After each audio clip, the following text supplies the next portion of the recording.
لوگوں نے مغرب کا سفر کیا ہے، وہاں جہاز میں 12 کے بعد 14 نمبر سیٹ آ جاتی ہے، 13 نمبر سیٹ ہی نہیں ہوتی. یہ منحوس عدد ہے.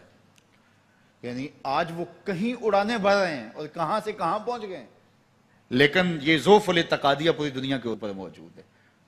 تاریخیں مخصوص ہیں کہ ان تاریخوں کو شادی کرو گے تو برکت ہوگی، اگر ان کے علاوہ کسی اور تاریخ میں شادی کرو گے تو ٹوٹ جائے گی. ہمارے ہاں بھی کچھ لوگ کہتے ہیں کہ سفر کے مہینے میں شادی ہو تو شادی کامیاب نہیں ہوتی، اور اگر کامیاب ہو بھی جائے تو اولاد نہیں ہوتی، اولاد ہو بھی جائے تو نیک نہیں ہوتی. عجیب فلسفہ ہے.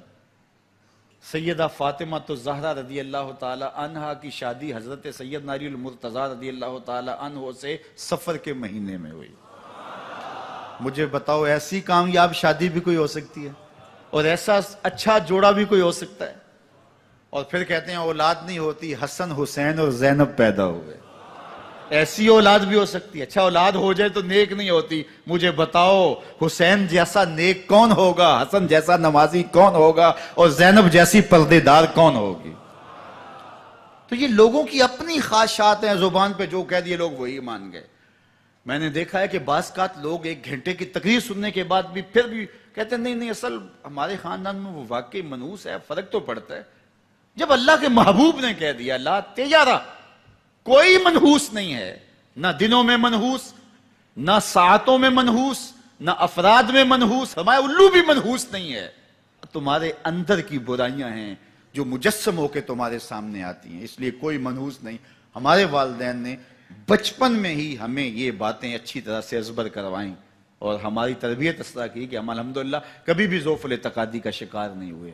تو آپ بھی اپنی اولادوں کی ابھی سے ایسی تربیت کریں کہ ان کا توکل اللہ پر ہو، ان کا توکل اللہ کی بابرکت ذات پہ ہو، اور وہ اسی پہ بھروسہ کرنے والے ہوں. جب اس پہ بھروسہ کرنے والے ہوں گے تو زندگی سوکھی گزرے گی.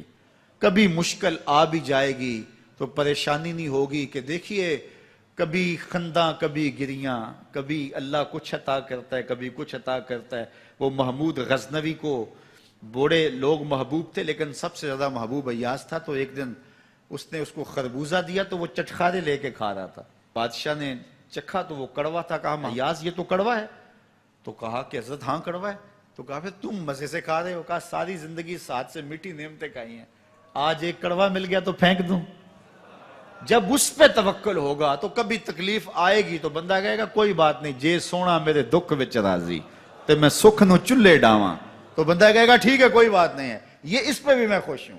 تو جب توکل اس پہ ہوگا تو پھر بندہ اس تکلیف میں بھی لذت لینے کا راستہ نکال لے گا. اور اگر یہ ہو کہ اس منحوسہ کی وجہ سے یہ سب کچھ ہوا ہے، پھر کچیچیاں چڑھیں گی اس کے اوپر کہ اس نے یہ کیا ہے، مار ہی دوں قتل کر دوں، اس کو چھوڑوں نہ، زمین پہ رہنے کا حق ہی چھین لوں اس سے کہ اس منحوسہ کی وجہ سے یا اس منحوس کی وجہ سے یہ ہوا ہے.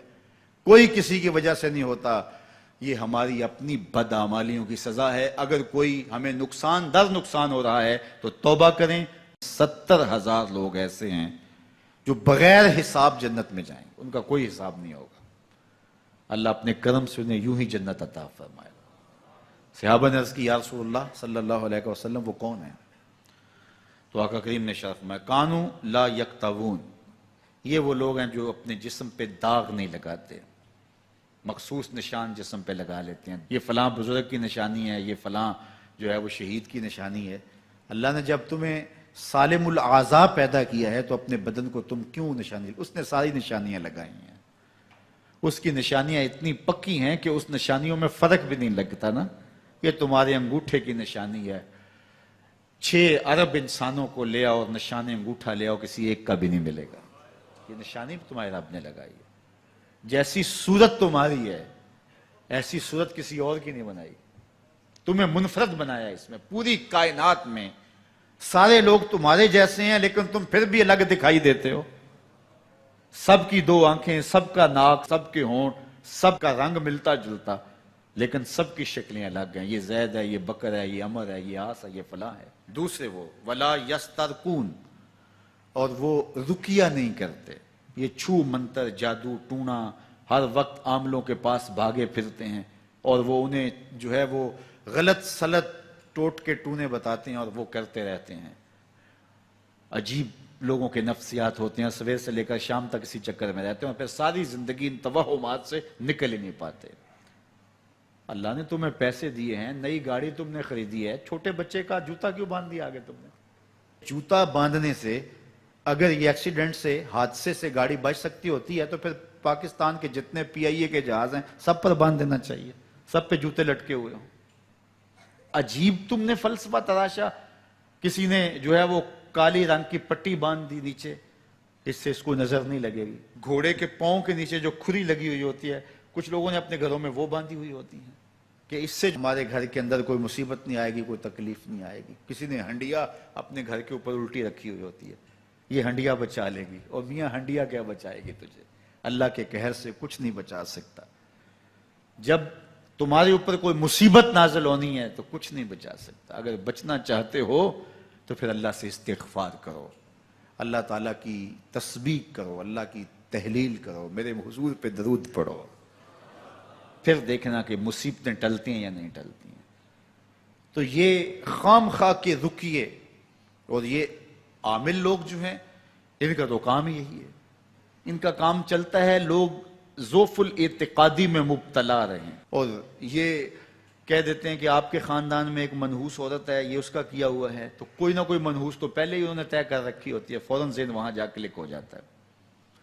اس کا نون سے نام شروع ہوتا ہے، اس کا کاف سے نام شروع ہوتا ہے، اس کا جیم سے نام شروع ہوتا ہے، تو پورے خاندان میں کسی کا نام کاف، نون یا جیم سے تو شروع ہوتا ہی ہوگا، یا دوستوں میں، تو فوراً ذہن جو ہے ادھر منتقل ہو گیا۔ اب یہ بابا جی نے بتا دیا ہے، ہاں ہاں ہاں اس نے یہ بات کی تھی، کچھ باتیں یاد آنے لگیں، اس کاف سے شروع ہونے والے نام کے ساتھ نفرت پیدا ہو گئی۔ اس بابے نے نفرت کا کاروبار کیا ہے، اس نے تو 100 روپے 200 روپے لے لیے، لیکن دو انسانوں کے اندر نفرت ڈال دی۔ اس کا گریبان کل قیامت کے دن پکڑا جائے گا۔ ان ملنگوں کے پاس، ان ذوف الاعتقادی کو پھیلانے والوں کے پاس کبھی نہ جاؤ۔ تمہیں مصیبت پڑی ہے، تمہیں لگ رہا ہے کہ شاید میرے اوپر جادو ہے، تو پڑھو نا سورہ بقرہ، جادو جڑ سے اکھڑ جائے گا۔ 40 دن اپنے گھر میں سورہ بقرہ پڑھو، برکت ہوگی۔ کہتے ہیں مولوی صاحب 40 دن تو نہیں پڑھی جا سکتی، 2.5 پارے، ہمیں کوئی تعویذ ہی کر دیں۔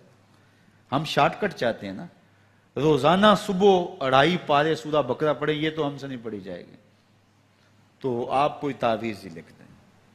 کاروبار میں برکت نہیں، میں کہتا ہوں پڑھو نا سورہ واقعہ، 3 رکوع ہیں، برکت ہوگی۔ ہم کہتے ہیں ہمیں تعویذ ملنا چاہیے، بس وہ ہم گلے میں رکھ لیں، بٹوے میں رکھ لیں، پرس میں رکھ لیں، اور ہمارا کام ہو جائے، ہمیں کچھ بھی نہ پڑھنا پڑے، ہمیں وضو تک نہ کرنا پڑے، نماز نہ پڑھنی پڑے، اور برکت ہو جائے۔ ایسے برکت تو نہیں آتی۔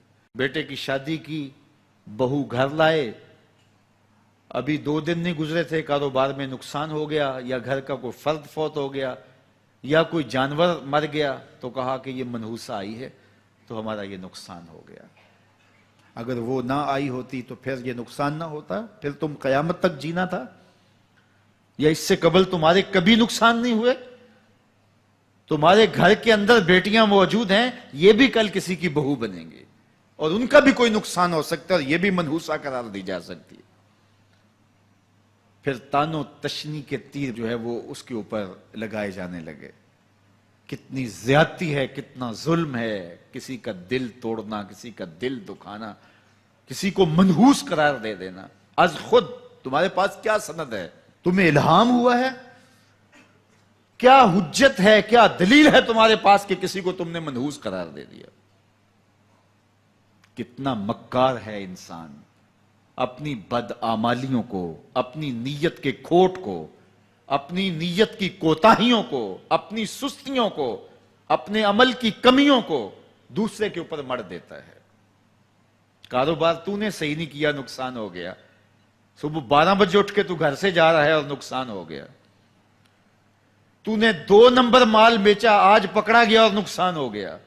تم نے ٹیکس نہیں دیا، تم نے زکوٰۃ نہیں دی، تم نے دروازے پہ کھڑے ہوئے سائل کو جھڑکا، نقصان ہو گیا۔ یہ تمہارے پاپ ہیں جو مصیبت بن کے تمہارے سامنے آتے ہیں، یہ تمہاری بے تدبیریاں ہیں، تمہاری ناحکمتیاں ہیں، یہ تمہاری بے احتیاطیاں ہیں، یہ تمہارا تکبر ہے، یہ تمہارا غرور ہے، یہ تمہارا عجب ہے، یہ تمہاری ریاکاری ہے، یہ تمہاری خیانت ہے، یہ تمہاری دھوکہ بازی ہے، یہ تمہارے قلب کے اندر چھپی ہوئی نفرت ہے، جو آج تمہیں مصیبت بن کے جس کا سامنا کرنا پڑ رہا ہے۔ یہ تمہارے اندر کے عیب ہیں جو مجسم ہو کے تمہارے سامنے آئے ہیں۔ اللہ تعالیٰ نے قرآن مجید میں ارشاد فرمایا وَمَا أَصَابَكُم مِّن مُّصِيبَةٍ فَبِمَا كَسَبَتْ أَيْدِيكُمْ، جو تمہارے اوپر مصیبت آتی ہے وہ تمہاری اپنی کرتوتوں کی وجہ سے آتی ہے۔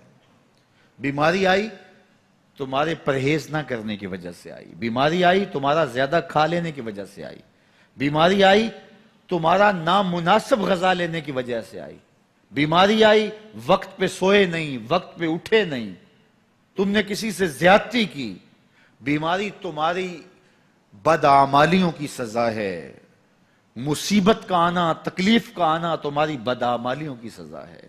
اور منحوسہ یہ خاندان کی خاتون ہے، تو یہ دوسرے کے اوپر مڑ کے اپنی کوتاہی، اپنی غلطی دوسرے کے اوپر لگا دی اور اس کو منحوس قرار دے دیا۔ اگر کسی کا کام تمہیں دیکھ کر کے اچھا نہ ہو تو پھر تم بھی منحوس قرار پائے نا۔ اگر آج تم کسی کی بہن کو، کسی کی بیٹی کو منحوس قرار دیا ہے اور خاندان کے اندر اس کو منحوس مشہور کر دیا ہے، تو اگر کوئی یہ مشق تمہاری ماں پہ کرے، تمہاری بہن کو منحوس قرار دے دے، تمہاری بیٹی کو منحوس قرار دے دے، تو تمہارے دل پہ کیا گزرے گی؟ یہ کتنا ظلم ہے، کتنی بڑی زیادتی ہے کہ آج خود کسی کو منحوس قرار دے دیا۔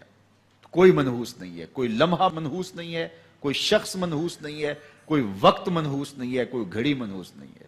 مصیبت کا آنا، تکلیف کا آنا تمہاری بدعمالیوں کی سزا ہے۔ لیکن قرآن نے کیا خوب بات فرمائی، وَيَعْفُو عَنْ كَثِيرٍ، ابھی تو بہت ساری باتیں ہم معاف ہی کر دیتے ہیں۔ تم نے کوئی گناہ کیا، پھر تمہارے ہاتھ اٹھ کے ہم نے معاف کر دیا۔ تم نے کوئی گناہ کیا، تم نے صدقہ کیا، ہم نے معاف کر دیا۔ تم نے کوئی گناہ کیا، تم نے سجدہ کیا، ہم نے معاف کر دیا۔ تم نے گناہ کیا، تم نے وضو کیا، ہم نے سارے گناہ جھاڑ دیے۔